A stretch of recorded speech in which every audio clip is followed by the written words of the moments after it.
உதயநிதி அதிரடியாக கைது செய்யப்படுவார். தமிழக வெற்றிக் கழகம் ஆட்சி அமைப்பதற்கு முன்பாக இந்த 3 மாதத்திலேயே உதயநிதி அவர்கள் கைது செய்யப்படுவார் என்ற தகவல் தற்பொழுது கிடைக்கப்பெற்றுள்ளது.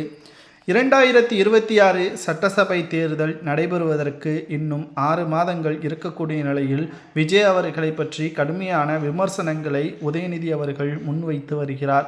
கரூர் குற்றச்சாட்டு: விஜய் அவர்கள் மீதுதான் ஒட்டுமொத்த பழியையும் போட்ட உதயநிதி அவர்கள் சிபிஐ துறை விசாரணையில் செந்தில் பாலாஜியிடம் நீதிமன்றம் வரை அழைத்து வரப்பட்டு அவரிடம் பல்வேறு கேள்விகளை நீதிமன்ற கூட்டிலேயே விசாரணையும் நடைபெற்றது.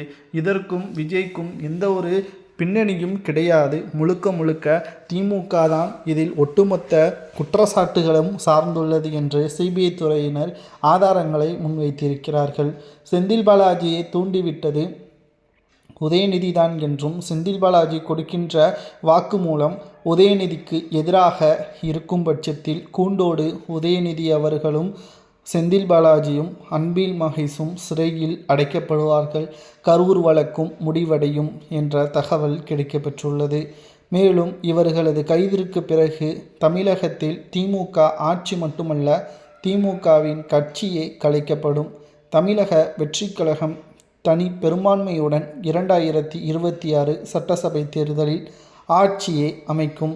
2026 சட்டசபை தேர்தலுக்கு முன்பாக திமுக என்னதான் மக்களிடம் பல்வேறு பிரச்சனைகளை குழப்படிகளை மேற்கொண்டாலும் திமுக ஆலமரம் யாராலும் அசைத்து கூட பார்க்க முடியாது என்று ஸ்டாலின் அவர்கள் வீரவசனம் எல்லாம் பேசி வருகிறார்.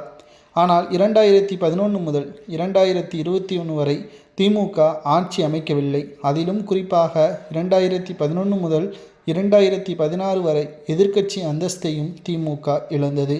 இப்பேற்பட்ட ஒரு சூழலில் அப்பொழுது ஆலமரம் என்ன ஆனது? உதயநிதி அவர்கள் அப்பொழுது திரைத்துறையில் கூட வரவில்லை. கூட்டத்தில் ஒருவராக கோபாலபுரத்தில் விளையாண்டு கொண்டிருந்தார். ஆனால் மறைந்த முதல்வர் ஜெயலலிதா அவர்களுக்கு பிறகு அரசியலில் கால் பதித்துள்ளார்.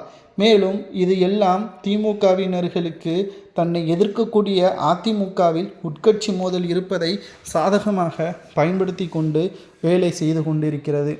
ஆனால் முழுக்க திமுகவிற்கு எதிராக தமிழக வெற்றிக் கழகம் வந்துவிட்டதன் காரணமாக என்ன செய்வது என்று தெரியாமல் திமுக அதிர்ச்சியில் உறைந்து போய் உள்ளது. கொடநாடு வழக்கில் எப்படி எடப்பாடி பின்னால் சிபிஐ துறையினர் சுற்றி வருகிறதோ, அதேபோல் கரூர் வழக்கில் உதயநிதி பின்னால் சிபிஐ சுற்றி வருகிறது. ஒருவேளை உதயநிதி தான் இதன் பின்னணியில் உண்மையாக இருந்தால் அவருக்கு என்ன தண்டனை கொடுக்கலாம் சிறையில் அடைக்கப்பட்ட பிறகு